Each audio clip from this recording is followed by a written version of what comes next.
en inversa ayudaba a que el tiempo baje. Y el segundo efecto, en realidad había tres, el tercero era el componente, pero el componente acá no lo cambiamos. El segundo efecto era la cantidad de corriente que circulaba en directa. Si circulaba menos corriente, yo lo podía apagar más rápidamente porque había menos cargas en el componente. Estos diodos hacen justamente ese efecto de que circule menos corriente o que circule la corriente de saturación exacta para que el componente trabaje en ese estado. ¿Sí? Vamos a decirlo de otra forma. Estos diodos ayudan a que el transistor se sature exactamente y que no se sobresature. ¿Qué diferencia hay entre la saturación y la sobresaturación? Cuando un transistor se satura, yo lo trabajo como una llave. Si lo trabajo como una llave, el beta no existe más. No puedo decir que la corriente de colector es igual a la corriente de base por el beta, porque está saturado, está fuera de la zona lineal del transistor. ¿Y qué significa que esté fuera de la zona lineal? De que ya no trabaja el beta. Si no trabaja el beta, la corriente en colector va a depender de la VCC, en este caso se llama V2, y de la R de carga. ¿Por qué? Porque colector emisor es una llave que está cerrada. Pero no es exactamente una llave, sino que tiene una caída de tensión. Esa caída de tensión va a depender de cada transistor, pero puede andar entre 0,2, 0,3, 0,4 voltios a 0,7 más o menos, máximo. ¿Ok? Cuando el transistor está saturado. Pero recuerden a ver, vamos a intentar, si es que no me falla el pulso, vamos a intentar acá con algún color un poco más vistoso hacer una gráfica. Recuerden que la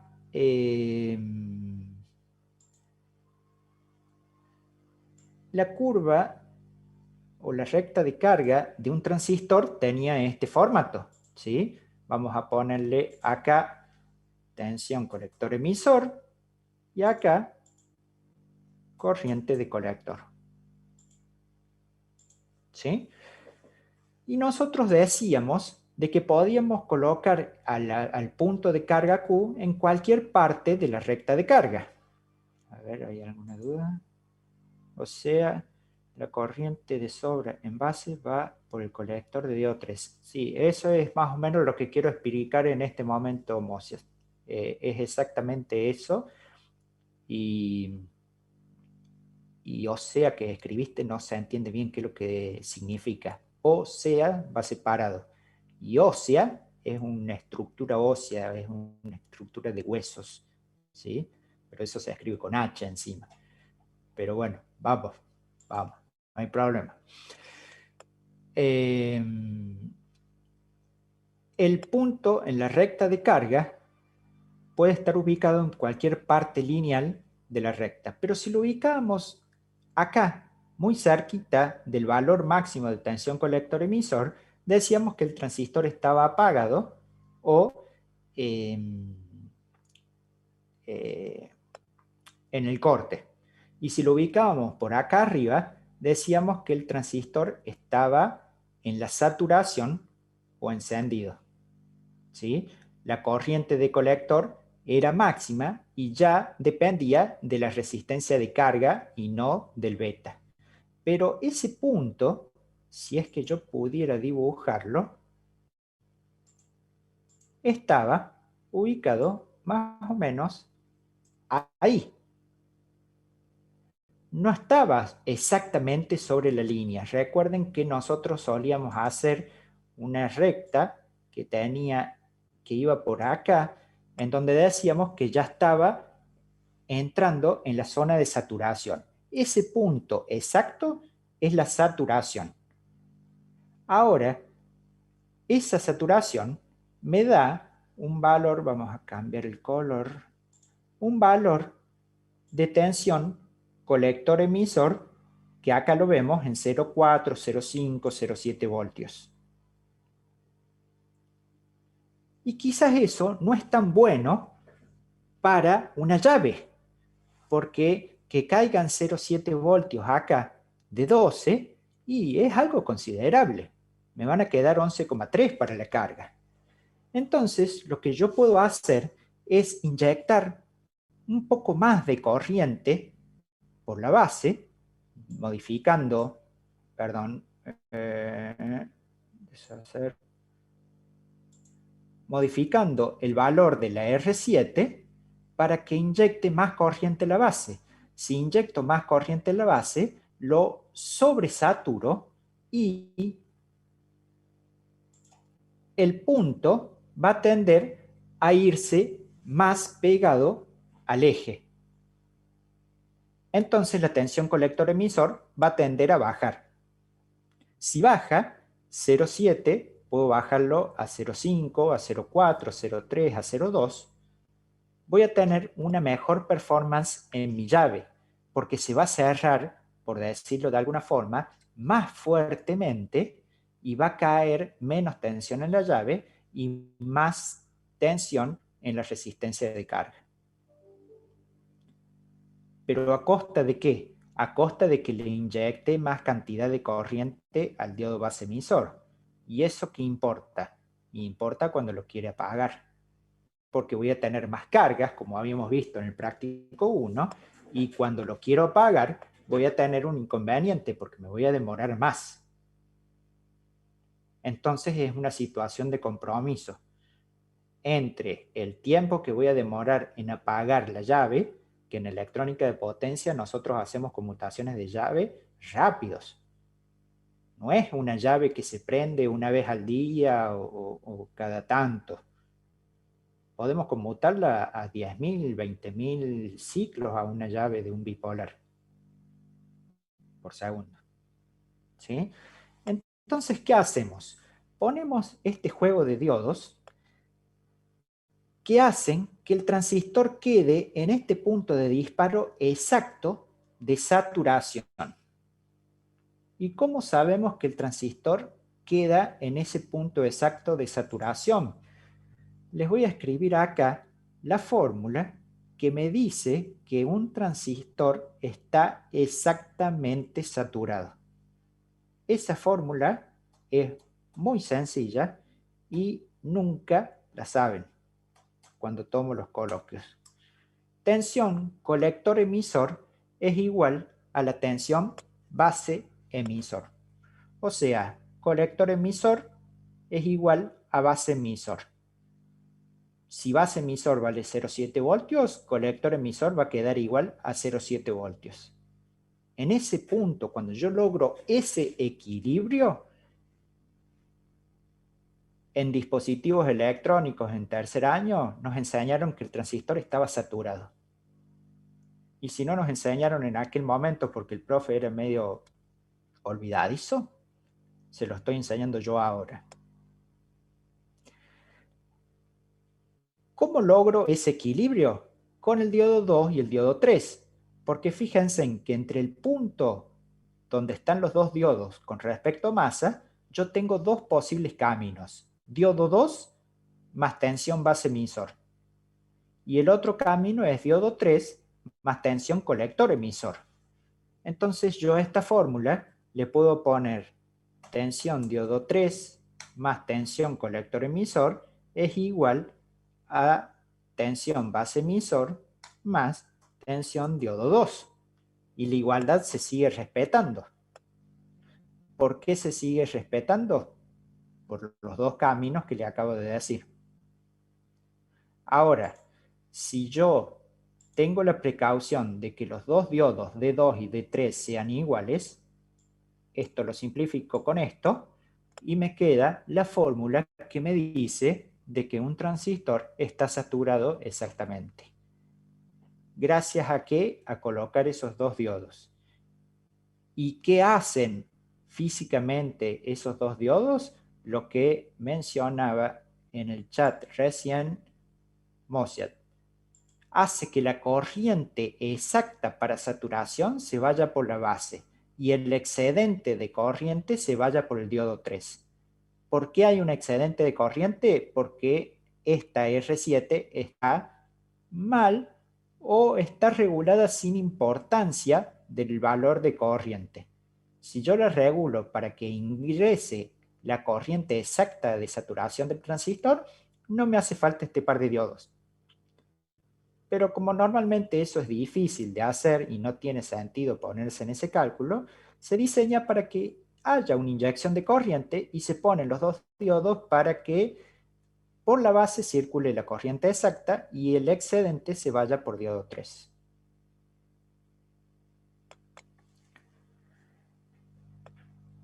De esa forma, yo saturo al transistor exactamente y es el mínimo tiempo el que necesito luego para evacuar esas cargas y apagarlo.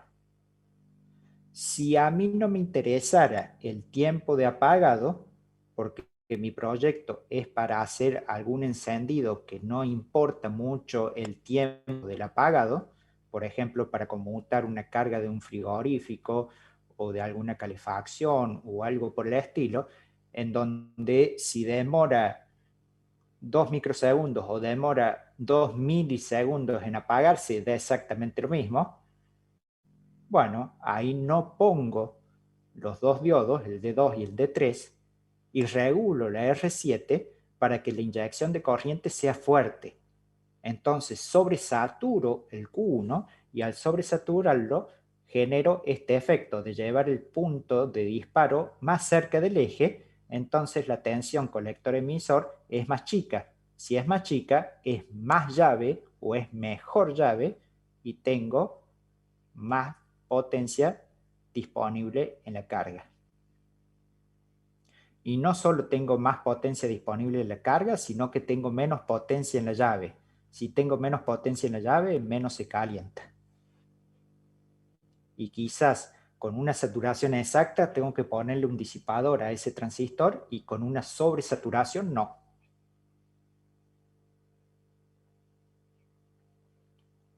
¿Se entiende hasta acá?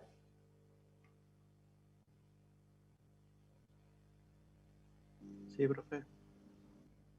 Bien. Algo que no mencioné, ¿para qué sirve el diodo 4? El diodo 4 sirve para que haya un camino de circulación de corriente con esta tensión B3. ¿Por qué? Porque si yo genero una corriente que inyecto por emisor para evacuar las cargas rápidamente y me encuentro con el diodo 3, el diodo 2, perdón, no voy a tener un camino que cierre esa circulación de corriente para apagarlo. Entonces pongo el diodo 4 para encontrar o para generar un camino que apague el transistor o que le permita esa circulación de corriente para apagarlo.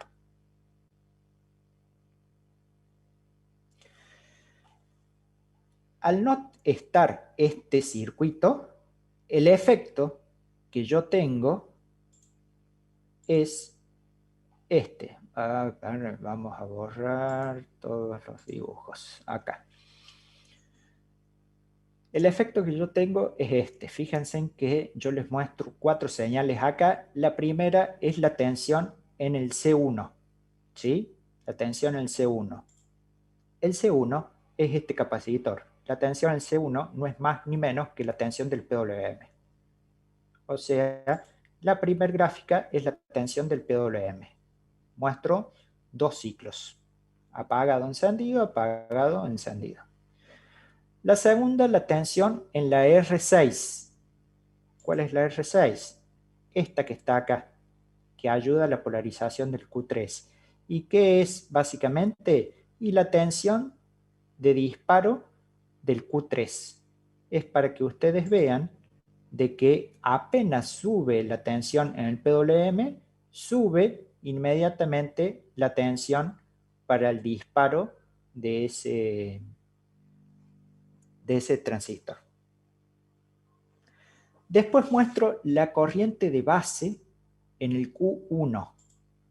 El Q1 es el transistor de potencia, es esta señal en verde. Muestro la corriente de base. Recordemos que estos transistores, los bipolares, se disparan por corriente. Entonces, una inyección de corriente acá me lo va a disparar. Una inyección de corriente acá. Cuando ustedes le hagan un zoom, no quiero mover la señal ahora porque no tenemos esta señal en el circuito. Si yo hago una simulación nuevamente, voy a perder la señal. Ya tengo conectados los diodos.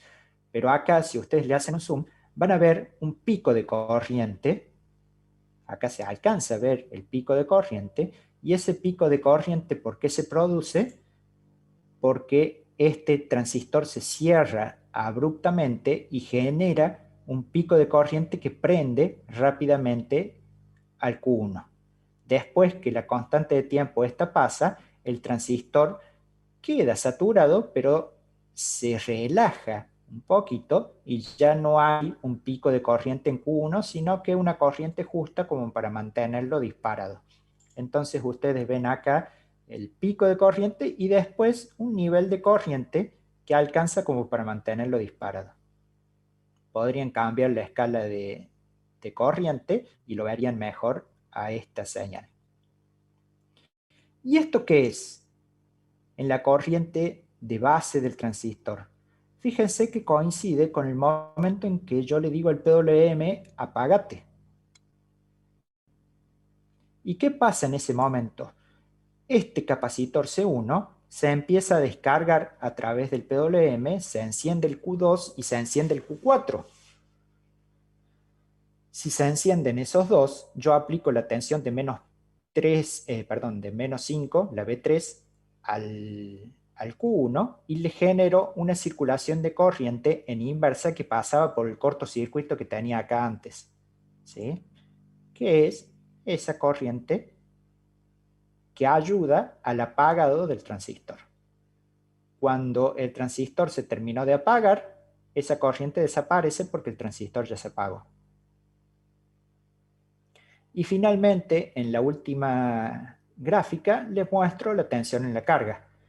Acá está la carga abierta, ¿sí? Y acá se cierra a un cortocircuito porque se disparó perdón, no es la tensión en la carga, es la tensión en el transistor, acá, ¿sí? La opuesta sería en la carga. O sea, cuando tengo el bajo del PWM, el transistor está abierto, por ende, en la carga no tengo alimentación, y cuando se cierra el PWM, el transistor se va a 0 voltios y tengo alimentado la carga. Bien hasta ahora, supongo. Me vienen siguiendo. Y si no me siguen, van a tener que revisar el video después. Vamos a simular ahora ya con los diodos conectados. Fíjense en que hubo algunos cambios. Por ejemplo, la señal del PWM sigue siendo la misma, pero ahora en la tensión de la R6 apareció un nivel de tensión negativo bastante pronunciado, ¿sí? Que es la tensión, a ver, en la base. ¿Y por qué apareció la tensión en la base? Y es este nivel de tensión de los menos 5 voltios que se conecta para el apagado. Acá. También sigue existiendo la corriente en la base 1, pero a diferencia de lo anterior, hay una demora entre este tiempo y este tiempo en el apagado. ¿Sí? Esta demora es la que ustedes, a ver, deberían... Ah, no, ahora está bien. No sé por qué antes no se había simulado. Antes había aparecido la misma señal que teníamos sin conectar los diodos. Ahora mejoró la señal, o cambió, digamos. Ahora sí tenemos conectados los diodos. Y fíjense en la diferencia.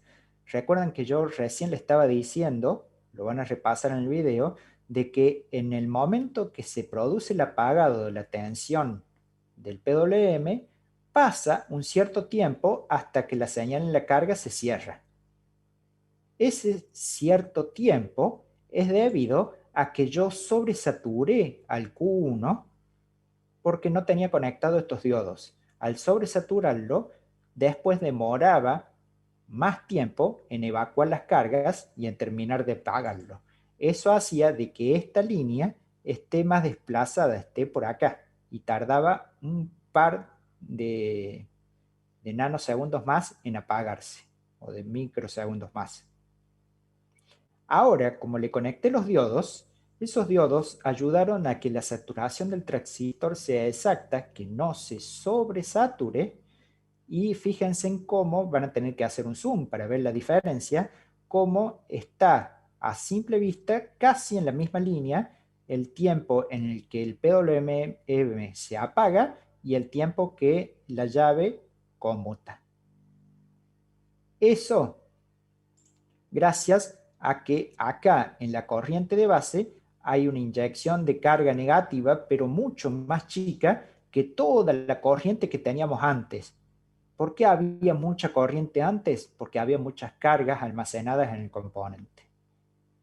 Esta tensión negativa sigue existiendo porque es la conexión de la B3, el tiempo que dure esta constante de tiempo C1R3. ¿Sí? Esto no cambia.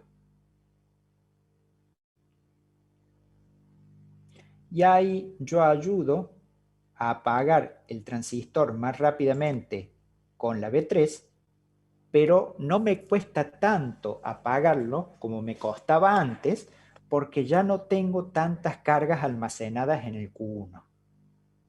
¿Y por qué no tengo tantas cargas? Porque lo saturé exacto y no lo sobresaturé. ¿Gracias a qué? A estos dos diodos y a esa explicación que hicimos hace un ratito. Entonces, ¿qué es lo que ustedes deberían probar y jugar y analizar? Primero, conexión y desconexión y las dos alternativas de esta red de Snaver.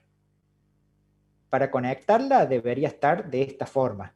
Para desconectarla deberían anular el efecto de los diodos. ¿Cómo lo anulan? Con un cortocircuito acá y también desconectando este diodo 3. Pero como desconectado el circuito de simulación falla, les recomiendo que lo desconecten de colector, pero lo conecten acá a la masa. Total va a quedar cortocircuitado por el cable. El segundo parámetro a jugar y a tocar es, con la red de Snaver desconectada, modificar la R7 para que inyecte más o menos corriente y ver cómo el tiempo de apagado del transistor va a ir variando en función de cuánta corriente ustedes estén inyectando en R7. Un tercer paso para probar y para ensayar es conectar la red de Snaver e ir variando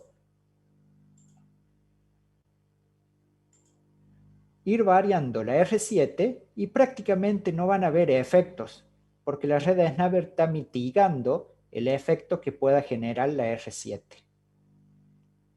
Otro paso a probar es modificar la red de R1C2 para que inyecte durante un tiempo más largo fuertemente corriente el Q3 y se prenda rápidamente y se quede prendido fuerte por un instante de tiempo. Van a ver que no tiene tanto sentido. Con un poco de corriente o un pequeño instante de tiempo en que este lo prendo rápidamente, después ya no necesito esforzarlo tanto al Q3, sino que le bajo un poco la...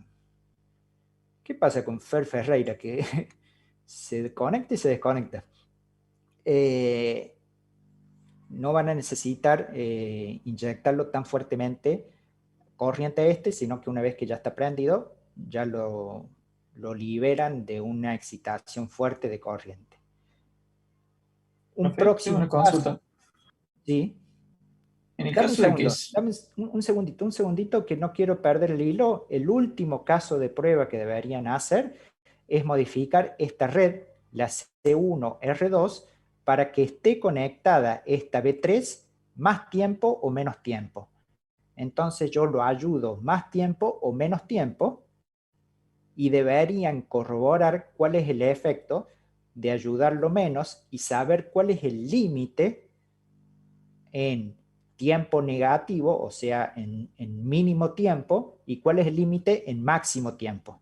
¿Sí? Ambos extremos, o sea, saber entre qué valor mínimo y qué valor máximo de tiempo debería estar regulada esta red de Snaver.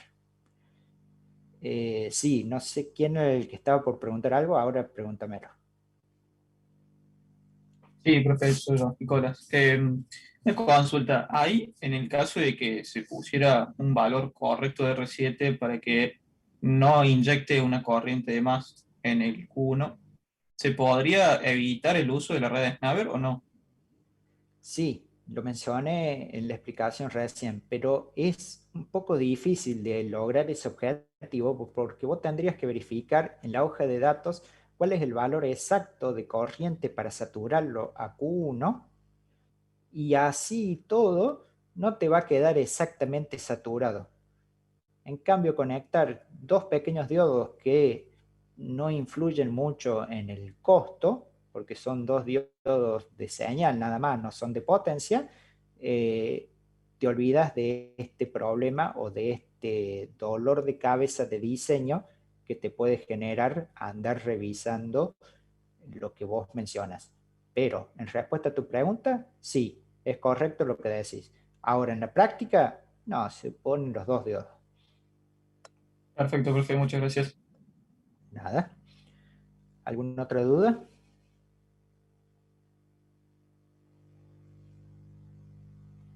Bien. Este circuito, así como está, si no me equivoco, ya está en el aula virtual, no necesitan dibujarlo, pero si quieren dibujarlo, lo dibujan y lo prueban ustedes y hacen todas las variaciones que les acabo de mencionar para ir viendo todos los efectos. Básicamente, para responder puntualmente la pregunta, ¿qué señales quiero? Bueno, quiero estas 4 señales en donde ustedes me muestren al menos 2 alternativas, una con la red Snaver y una sin la red Snaver. ¿Y cuáles son esas 4 señales? La del PWM, la de tensión en la base, la de corriente en la base y la de tensión en la carga. En la carga podría ser o con una tensión diferencial en la carga o con una tensión referida a masa en el transistor. ¿Sí? Cualquiera de las dos logramos el mismo objetivo, ver lo que pasa cuando conecto la carga. Con la red y sin red. De ahí a que ustedes quieran jugar un poco con el R7 o quieran jugar un poco con la constante de tiempo C1, R2, adelante. Van a mejorar el conocimiento del circuito y el entendimiento del circuito. Y la simulación les permite hacer esto. Si ustedes lo tuvieran que armar, porque este práctico se arma, sería un poco más engorroso andar midiendo todas estas cosas y andar cambiando resistencias para ver los efectos. En cambio, acá en 2 clics cambian el valor óhmico y simulan de nuevo. Y la ventaja que tiene el simulador es que ustedes van a poder medir la corriente en la base, que es el parámetro principal para hacer el disparo del transistor. En cambio, en la práctica, medir la corriente en la base ya genera un pequeño inconveniente porque hay que poner una resistencia de Shunt y medir la tensión en esa resistencia y hacer el análisis con respecto a la corriente con el osciloscopio. Acá no.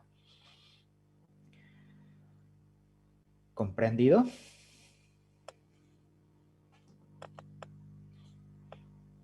Sí, profe, se entiende todo.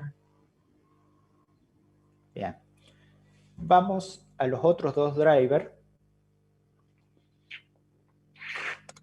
que son el MOSFET y el IGBT.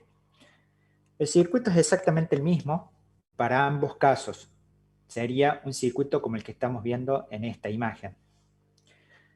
Es mucho más sencillo el driver porque estos dos transistores, el MOSFET y el IGBT, se disparan por nivel de tensión, o sea, por portadores minoritarios. Con aplicar un nivel de tensión en el gate, lo disparo a ambos transistores, al MOSFET y al IGBT.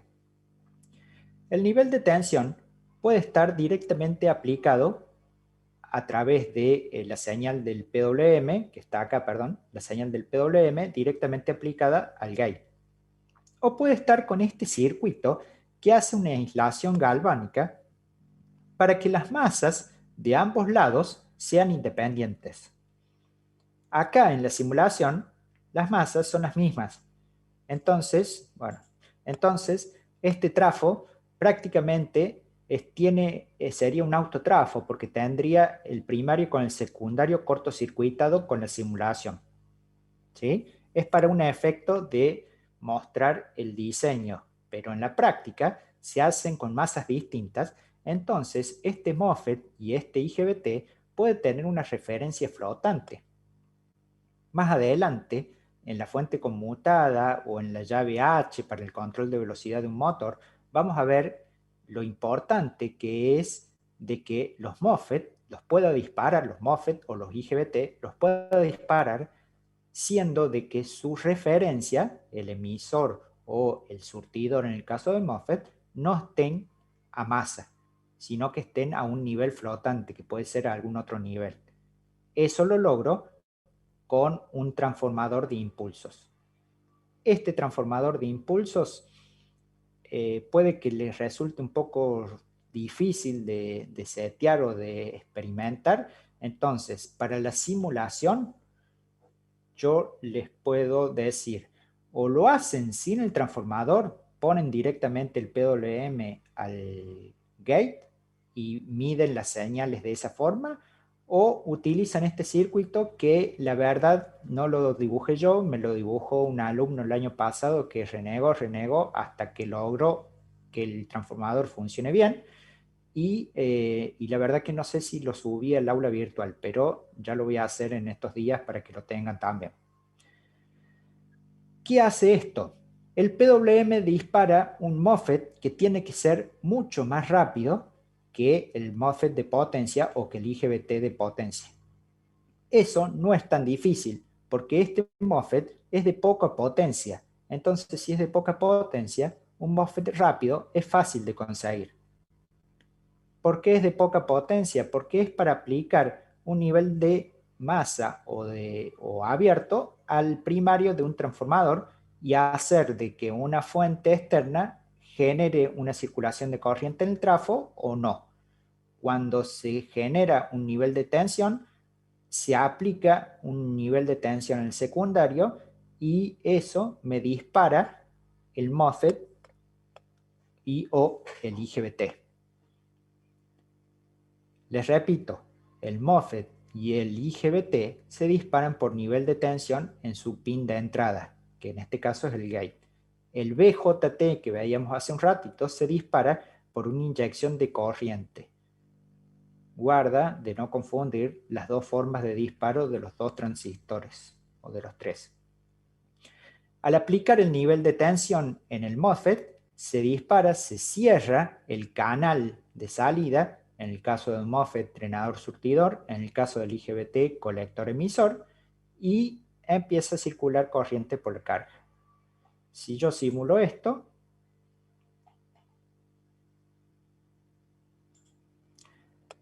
no hay muchas dudas o mucha dificultad en las señales. Estoy midiendo la tensión en R5, que R5 es la señal del PWM, ¿sí? La B2. Después estoy midiendo la tensión en M2 en el gate.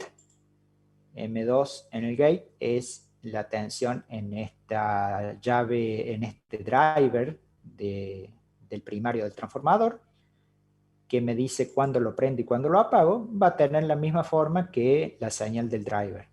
y después la tensión en R3, pin 1. R3 es la carga, pin 1 es el de acá abajo, o sea, lo que estoy midiendo es la tensión en la llave, cuando la llave cierra y cuando la llave abre. Cuando el PWM está en alto, la llave está cerrada, por ende tengo prácticamente un cortocircuito. Acá ven de que no es un cortocircuito exacto, sino que hay un nivel de tensión y está circulando corriente por la carga. Cuando la llave se va a cero, el PWM se va a cero, la llave se abre y tengo el circuito abierto. Y aquí tengo la conmutación de la llave del MOSFET I/O IGBT. Estas tres señales son las que yo medianamente quiero que veamos en el informe. Y hasta la podemos resumir en dos señales, la del PWM y la de la carga, que puede ser o la carga en forma diferencial o referida a la masa, la del transistor de potencia, o el MOSFET o el IGBT. En este caso hay un IGBT, pero ustedes deberían sacar el IGBT y poner el MOSFET en la misma posición y el driver es exactamente el mismo. Finalmente, ¿qué quiero que hagan con todas estas señales? Porque no es únicamente poner las señales y mostrarlas, sino quiero que hagan mediciones.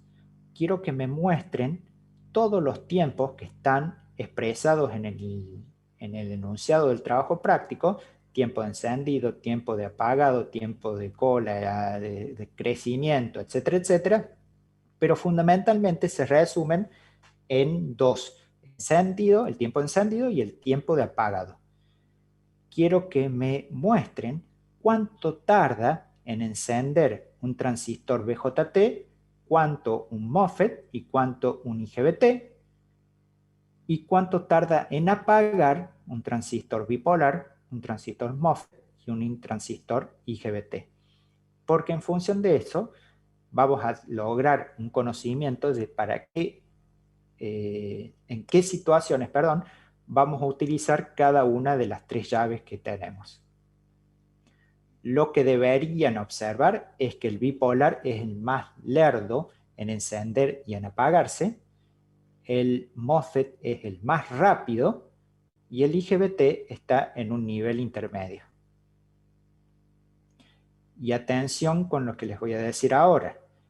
Estos tres circuitos se van a probar con frecuencias de PWM diferentes. La del bipolar, el PWM es 10 kHz. La del MOSFET, el PWM es 80 kHz. Y la del IGBT, cuando cambian el transistor, es de 20 kHz. ¿Sí? Entonces, respetar esos valores en el PWM para que puedan hacer mediciones correctas. Eso no va a influir en lo que yo les acabo de decir, el tiempo de encendido o el tiempo de apagado. ¿Sí? Lo que va a influir es en cuántas veces por segundo se hace ese encendido y cuántas veces por segundo se hace ese apagado. Para que no se haga en formas excesivas y que no alcance a apagarse o a prenderse el transistor, es que yo les cambio estas frecuencias de PWM. En el bipolar utilicen hasta 10 kHz, en el MOSFET hasta 80 kHz, o mejor dicho, utilizan ese valor o muy cercano, y en el IGBT 20 kHz o lo más cercano posible.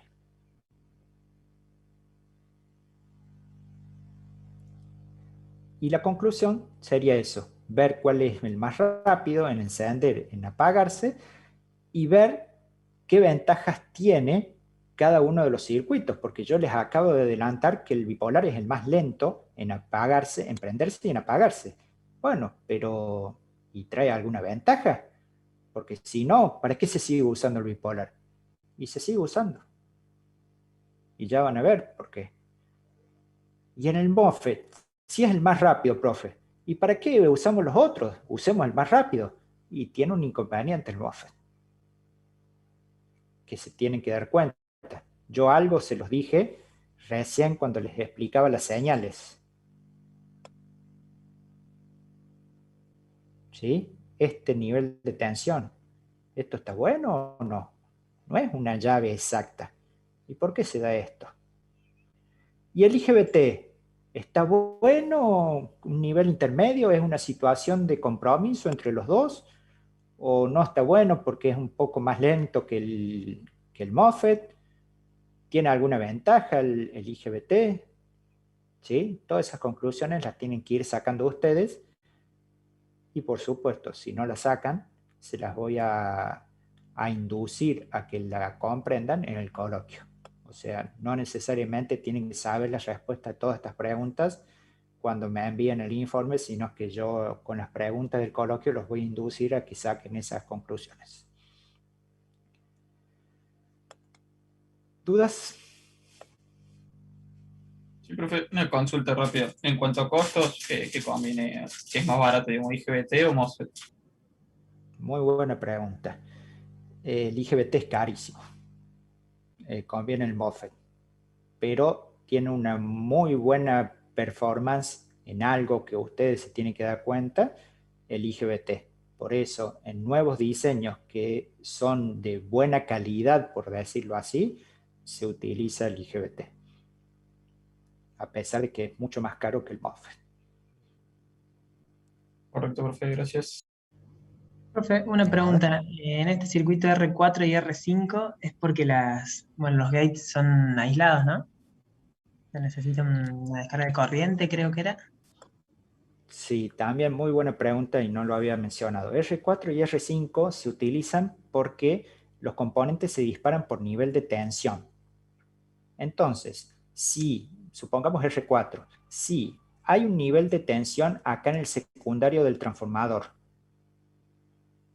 y yo lo pongo directamente al gate del transistor, no se va a disparar. ¿Por qué no se va a disparar? Porque no hay circulación de corriente.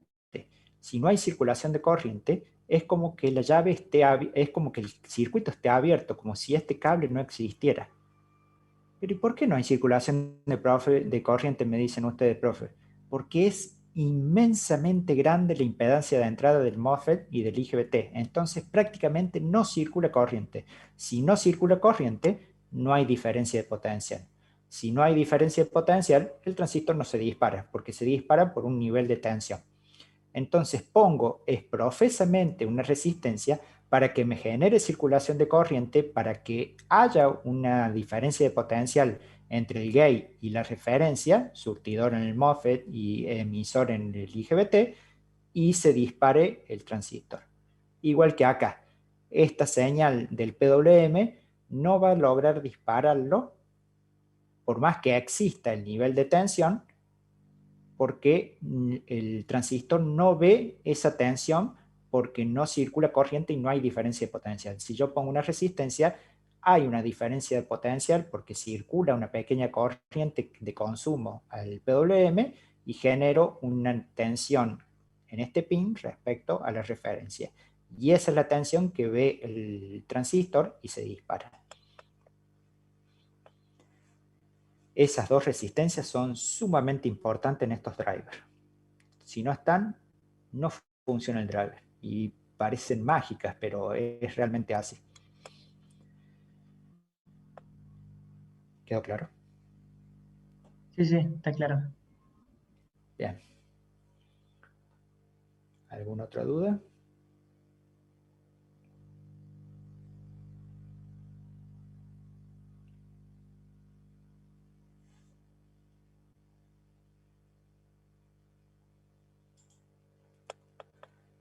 Bien.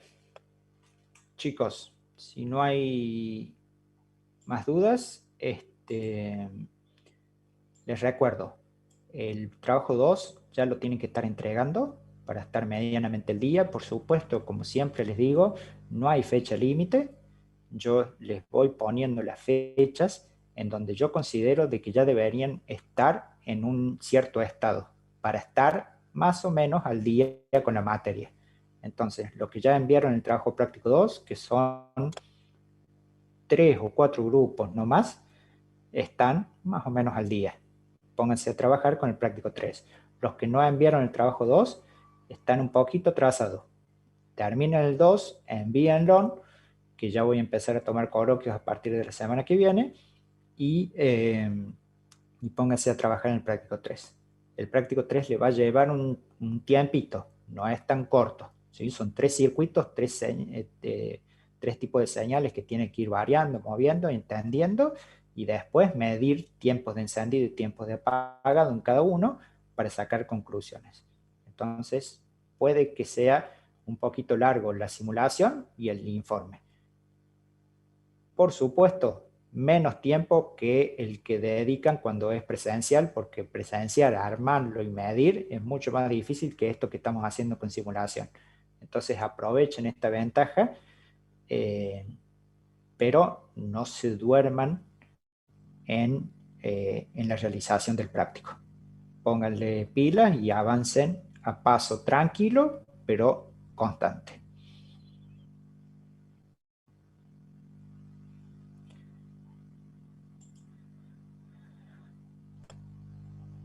Chicos, buen fin de semana. Les mando un abrazo, cuídense. Y David Barros acaba de entrar a la clase cuando nos vamos todos. Buen fin de, profe. Luego. Gracias, igualmente. Profe, Chao. buen fin de- Hasta luego, gracias. Adiós, adiós. Chao, profe. Buen fin de. Adiós.